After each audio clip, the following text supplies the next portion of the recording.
ар бир намаз таштаган адам чоң күнөөкөр болот. 5 намаз таштасаң, 5 чоң күнөө кылган болосуң.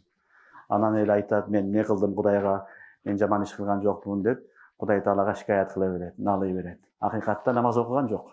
Ошо намаз окубаган адам күнүнө 5тен 6тан чоң күнөө кылып атат. Ошентип отуруп өмүр бою намаз окубаса, миңдеген күнөөгө батып калат, чоң күнөөгө. Ошон үчүн Алла баары сактасын. Намаз окуу бул фарыз, өтө чоң неамат. Аллах субханаху ва таала берген неамат.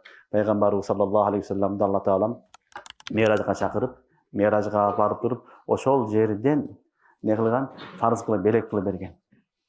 Бул Алланын бизге берген эң чоң жакшылыгы балдар.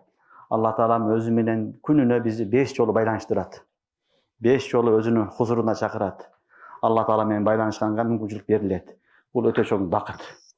Кыска мөөнөттө биз күнүнө Аллах субханаху ва таала менен 5 жолу байланышканга Аллах субханаху ва таала бизге мүмкүнчүлүк берген нерсе мына ушул намаз.